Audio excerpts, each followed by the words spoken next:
So, Cody, welcome back to our show, man. I think, the shirt says it all while we are here Well, today. I think it's backwards right now, probably. At least it's backwards on my screen. So no, it looks good. Looks good from our side. But yeah, tell us about the big news for 25. Yeah, obviously a big change up. I had basically full 5 years now with Sherco, and kind of had a new opportunity present itself. And it was just, I don't know, I felt like I helped grow Sherco a lot here in the States, and we had a lot of pretty good success. And, obviously we didn't have like the budget of the bigger teams, but I was definitely proud of what we were able to accomplish with the team we had. And I feel like I learned a lot through that experience, and kind of had an opportunity to bring Yamaha to Hard Enduro in America and back into EnduroCross. I think they had like 1 year, maybe back in like 2010 or 11, where they were at EnduroCross. So kind of had this opportunity to make my own team out of it. And this first year, I mean, as of now, it's only me, but I do have the potential for growth to try and get like a junior rider moving forward. So just trying to get my feet wet this first year, see where we're at, and regroup and come out swinging. But yeah, I have a multi-year contract now with Yamaha to race AMA US Hard Enduro, and then AMA EnduroCross. And with Red Bull support, I will be back at Erzberg, so I'm going there for sure. And then it's not World Enduro or World Hard Enduro, but I've been talking to the promoter of Super Enduro to try and get back in there. Not this year, but following years. Yeah, awesome. Congratulations. I mean, that seems super exciting. I must say, though, Yamaha, to me, doesn't strike me as like a hard enduro focused motorcycle, right? So, I mean, they don't have a 300 two-stroke or any like motorcycle model focused towards hard enduro, extreme enduro. So, like, what's the plan there? What bike are you going to be riding for the next year? Yeah, I'll be on the YZ 250X, and I've had minimal time on it now. And honestly, it's a great base platform bike, but it doesn't have that like lugability or that 300 torque everyone strives for in hard enduro. But like riding it on the trails and ripping on stuff like that, like it's such a fun bike to ride. So I know once I get it set up good, I think I'll be really happy with it. And I feel like the biggest question people will know when this comes out, but the people who are in the know and have an idea what I'm doing next year, everyone thinks I'm going to put on the Athena kit with that 300 jug.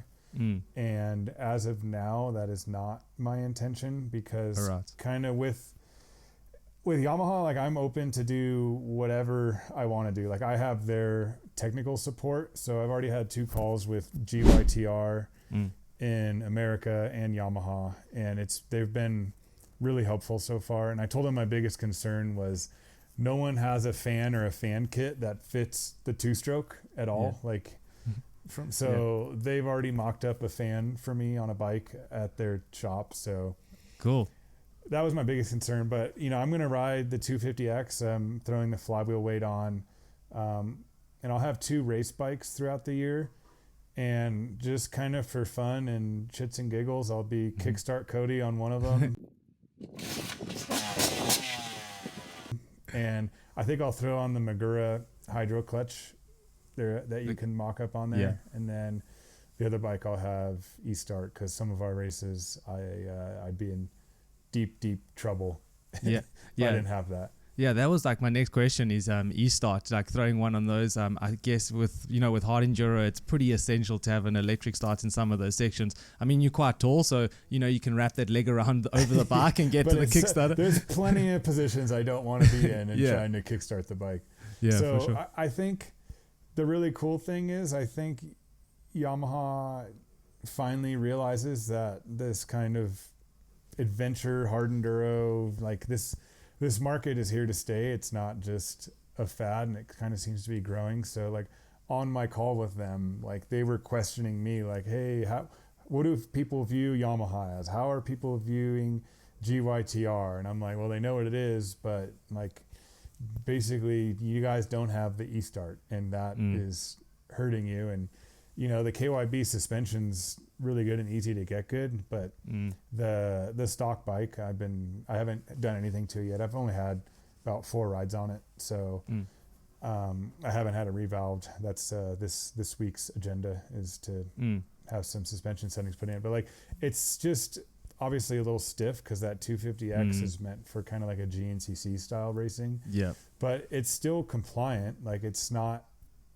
bad by any means. It's just not quite the right setting. So I think I kind of reached out to the right person at the right time at Yamaha, and it seems like they have a lot of kind of focus into the off-road market because they're dominating so hard right now in supercross and motocross. Yeah. And per my phone call with like the head of racing in America was off-road is 80% of their sales, and they kind of want to invest some money in there to I guess take even more. I don't know. Yeah, and what about the 4-stroke? Have you had any thoughts about getting on the 4-stroke for any like super enduro races, or is it strictly 2-stroke 250X? I mean, I sell the sweatshirt that says like anti 4-stroke social club, but I will be on a 250 FX for EnduroCross. So last couple of years with Sherco, I've been on the 300 2-stroke. My first 2 years, I was on the 4-stroke. And I think we were just trying to get a little bit too much out of those motors and went back to the 2-stroke just for like reliability.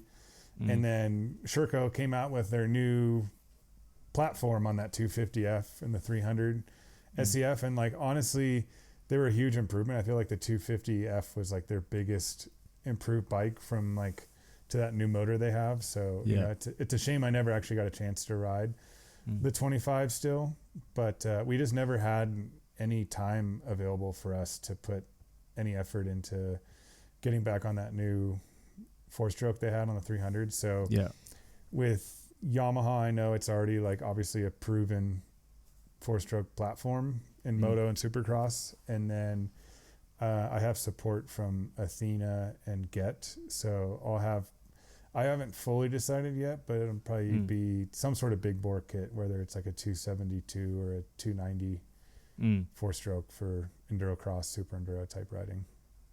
That's wicked, man. And let's talk about the gear deals. Like, are you staying on? I think you were on FXR for this year with Sherco. Are you staying with them for gear with this new partnership with Yamaha? Yeah, they wanted to basically give me like a super solid offer to stay, but I'm still trying to finalize that. So that's like one of the final pieces of the puzzle I'm trying to get right now. So I don't want to say anything yet because I haven't signed any official contract. So I have 3 options. We'll see where we end up, but one of them is kind of like with a bigger company, so it'd be like one of their own in-house brands. So waiting to get the paperwork back on that one. So sign the dotted line. Yeah, for sure. And then you said you planning on going out to Erzberg or any of the signature Red Bull events, Hard Enduro World Championship events. So that's obviously Erzberg. How about Romaniacs? We all know that's... Maybe if I do Romaniacs, I'll go and I'll ride a Tenere in the bronze class with Kevin Gallus. That sounds like a better time. Yeah, to me.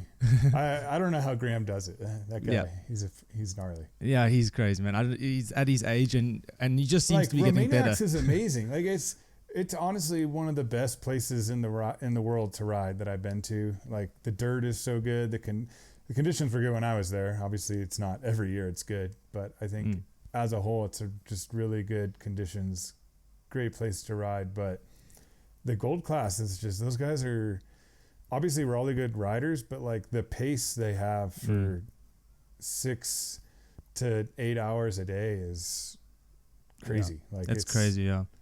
And like there's quite a bit of risk at that speed. Like obviously I'm fine with all the hard technical bits, but they get out of that bit and then they're just like ripping on these roads and it's fast. When last did we see actually a Yamaha race that Hard Enduro World Championship or any rounds? I think it might have been Paul Tares on a 252 stroke before he moved Paul on Tares, to he was at Erzberg last year, but he didn't make the first row in the prologue, which hurt any chance of doing anything unless you're Graham Jarvis, you know. But I think, oh my God, Diogo Vieira from Portugal. I think he's ridden the YZs a few times, quite a few years ago now. So I think probably just him. But there's other big news coming. I don't know if you saw or follow much of stuff, but today it'll be announced by this fine. So it's fine. I can say it now. But Kailub Russell, he's riding Yamaha next year. He's racing GNCCs again for Ampro Yamaha. Okay. So he had like a lifetime contract with KTM.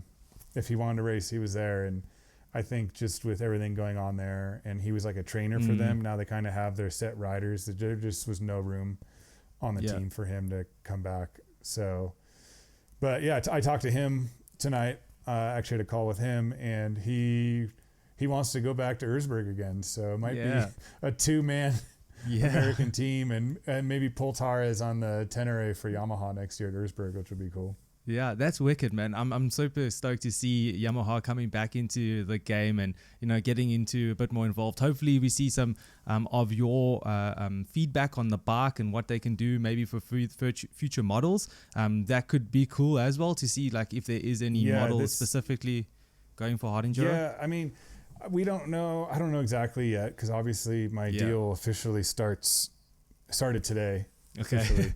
But I've had a few calls now with Yamaha, and I'm building my race bikes with my mechanic here in a week and a half.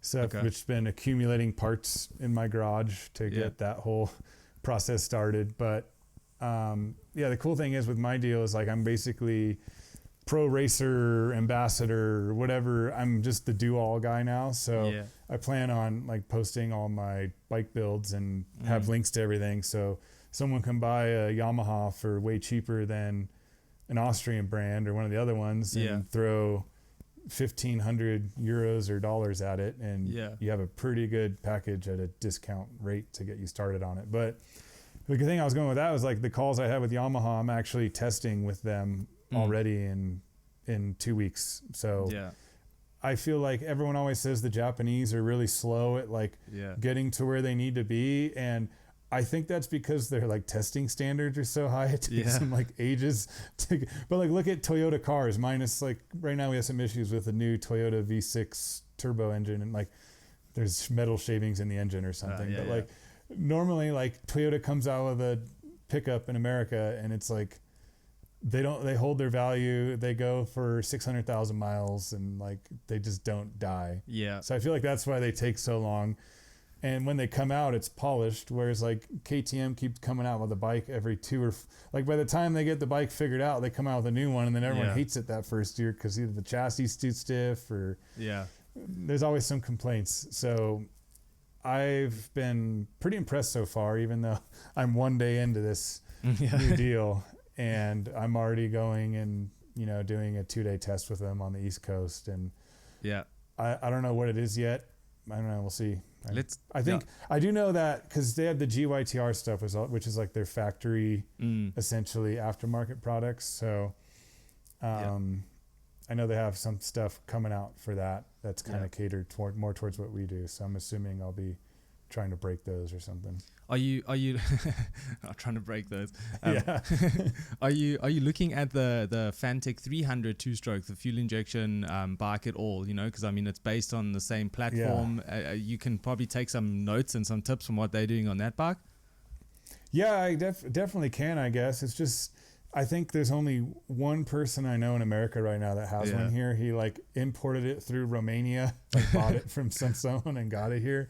And he actually doesn't live that far away from me for American standards. He's only about 4.5, 5 hours away. So I could check it out in person. But like at that point, I'm not really actually riding the YZ platform anymore. I mean, I know it's like their frame, but it's essentially quite a bit different from there with the injection side and the 300. And I actually, someone who, I don't want to say his name to get him in trouble, but someone who races the FIM Hard Enduros, one of the pretty good top guys. I guess a friend had a Fantic and he rode it, and he said it was like lacking some on the bottom.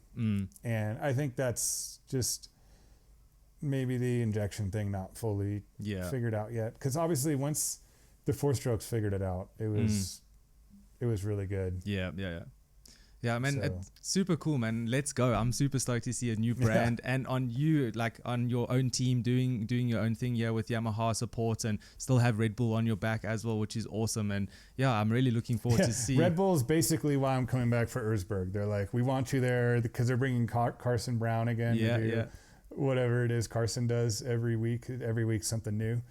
So I'll be going with Carson Brown with Red Bull for that trip. So but that helps cut my budget down, you know. Yeah, but you have to redemption from this year, right? I mean, screw that prologue, dude. I hate the prologue. It'll be better no matter what I do. It'll be better. Yeah, exactly. I mean, really unfortunate one this year. But as I said, super exciting to see new brand in the sport and also you on this program. I think you're a super cool guy and you've obviously got a really big name in the sport and you're a really good ambassador for the sport. And I think that's just awesome to see new brands. And hopefully we see some new development on the bike going forward. As you said, Japanese brands, they strong bikes. There's no doubt about that. It's just to try to fine tune them to make them more ready to race for the hard enduro side of things. That's really, really cool, man. And like I was impressed at some of the stuff they showed me on my call. Like GYTR made a whole new skid plate for that bike that has the linkage guard and everything. So I'm awesome. Like, okay, they get it. They finally start to see the big picture. Yeah, it's like 10 years later. Yeah, right. Yeah, but it's good though. I remember, back in the day, even I just had an interview with Wade not too long ago, and him winning the Roof of Africa on a 250F. 250F. Yeah, right. Like, and that's kind of what it was like back in the day. You know, with Yamaha, you would just buy the bike, a MX bike, the YZ125 or YZ250, and then it would just be like, okay, overhaul time now. Maybe throw a flywheel weight on, and that was about it. Yeah. Well, I mean, you have to even go as far. Before the X came out, you had to throw 18-inch back wheel on the back back rim, and there was a lot of things that needed to from our side needed to be done for it. And then you either had the option to go for the WR if you wanted 4-stroke side, but the WR at that time was super heavy when it wasn't on the same platform as it was heavy, just very detuned. Yeah, exactly, like a farm bike. You could probably run that bike without oil for ages and it'd be fine. Yeah, tractor. But anyway, one thing I was impressed with on the YZ, I rode a little bit of Hard Enduro this last week, and I'm going up like a nasty little chute canyon. And like I said, when I originally told them, my biggest fear was overheating, and I definitely overheated. But the radiator cap's 1.1 bar. Like, you can look at it wrong and it's going to overheat, right? Yeah. So definitely already ordered better radiator caps as well.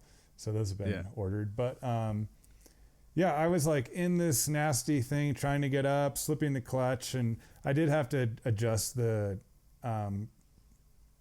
lever position a little bit because I still have the cable on there. So you got to kind of move the dial to tighten it back up again. Yeah. But I have a different perch and setup, so it's pretty easy to do. So it's not like a huge nuisance. It was better than I thought it was going to be, so I was happy about that. But I thought for sure I would have fried this clutch because I know for sure I could have done it on the Sherco in a day. And I'm like, I finished riding. I'm like, I'm going to change oil. Like, I definitely probably was way too hard on it. And the oil like barely even smelt burnt at all. And it was like not black. And I'm like, how is this thing still so clean? I anticipated it to be way worse. So we're good. We're in a good position. It's a great base platform, and with some work and effort and people I have behind me, I think I'll have it pretty dialed. Yeah, and I think, on that note, I think we can pretty much wrap this up. It's super cool to see this, and I'm quite excited to see what this bike looks like at the end because, I know for sure it's going to be trick, and it's going to be looking really cool. So that's going to be awesome to watch out. Yeah, hopefully it's half the battle. Yeah, exactly. You got to look fast to go fast, man.